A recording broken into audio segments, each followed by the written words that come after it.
Hey everyone, it's Brandon from Top10Gamer.com, and today we're going to take a look at the UtechSmart Uranus mouse. Mouse that I really wanted to take a look at, mainly because of the positive ratings and popularity it's gained. You know, we're seeing a lot of these mice from China come in, and at the budget price of like $30, they've got all the features that a lot of mice in like the $60 range have. So I really wanted to dive into it and really see if all the hype is really can really be validated, and whether you guys really should be looking at a mouse like this to even save money versus just spending a few dollars and getting, you know, a mouse from one of the better known brands out there. Okay, so I really want to just take a very up close look at this mouse. I think if you're coming to this channel to look for this, that's really what you want anyway. And I just want to talk about a few of the things that I like and dislike about the mouse. First of all, look, the thing looks great, doesn't it? I mean, $30, you have like, you have a metal base on bottom with Teflon pads. You have a weight tuning area here. You have really kind of like a matte finish that's got a good grip to it, like you find on maybe like a Death Adder or something like that. It's got 14 buttons, 13 of those are programmable. You can go up to 16,400 DPI. Not sure why you'd use that much DPI, but pretty cool mouse itself. It's very sleek looking, and the buttons are placed pretty well.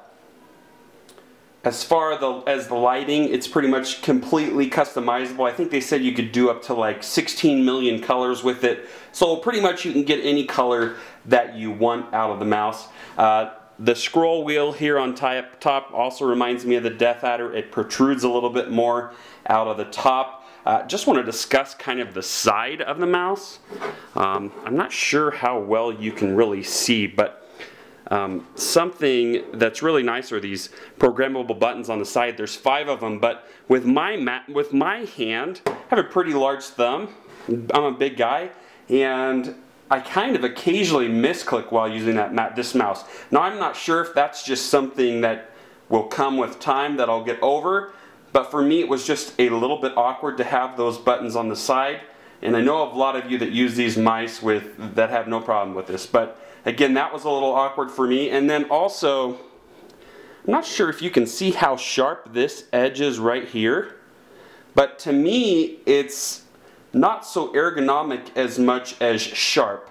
It almost needs to be just a little more gradual for me. But I do like these 5 buttons here and this button here in terms of their overall placement.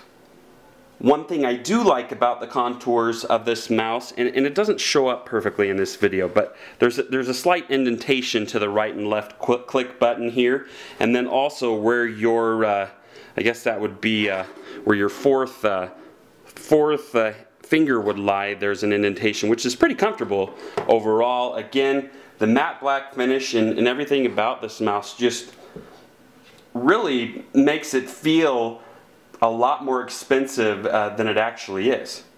Okay, I want to show you the underbelly of this mouse again, because I've got a few things to talk about with this mouse. I think the weight tuning is a nice feature. These little weights are the same weights that you'll find in a lot of these less expensive budget mice that are made in China. It's kind of a standard thing, but I'm not so sure that it's necessary in this case. The mouse itself weighs 175 grams.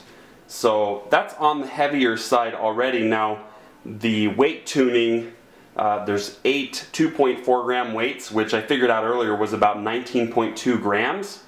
So, I mean, really this thing, you're coming in at about 155 grams without the weight tuning. So I guess I'm not really sure how that fits in. To me, that's something that UtechSmart could have just left out. Because it's already on the heavier side. It's already going to fatigue you if you're playing a game that moves a lot, like an FPS game or an RTS game where you're going to move the mouse a whole lot rather than maybe just clicking a lot. Then it's probably going to be too heavy for something like that. Now, MMORPGs where you're staying, you know, within your screen, it's not so twitch sensitive. You might really like something like this that's durable and has all these programmable buttons. Okay, so do I like this thing or do I hate this thing, or is it in between or whatever? Do I think that this mouse is the greatest thing on the earth? No. Honestly, if you would have come to me a couple years ago, I might have thought so in this $30 price range. But you know what? I've reviewed a lot of mice since then, and I've reviewed a lot of budget mice since then, and a lot of them come with these features now. And that's because it's getting so standardized. The mouse is good, and I'd especially recommend it for those who like a heavier mouse, maybe an MMORPG gamer looking for something inexpensive, somebody that's really hard on their mouse. This thing's pretty good quality. It's got Omron switches. I'm not sure which Omron switches, so I'm not sure the exact durability of it. But you know, if it has Omron switches, it's going to be pretty good. It comes with an 18-month warranty. That's more than a lot of manufacturers will give their mice, simply because we're so hard on stuff. In addition, it has an Avago laser sensor. To me, I don't know which sensor that is. It's not listed. I wish all manufacturers would list the sensor that the mouse includes. Now I could go and rip the thing open and figure it out, but I'm not going to do that in this case. Suffice it to say, the thing probably has a bit of built-in acceleration. So what that means is that if you're a competitive FPS gamer, it's probably not accurate enough for that. But if you are a casual FPS gamer and do most of your gaming like in a League of Legends kind of situation, or non-Twitch sensitive, it's probably perfectly fine and will seem very accurate to you.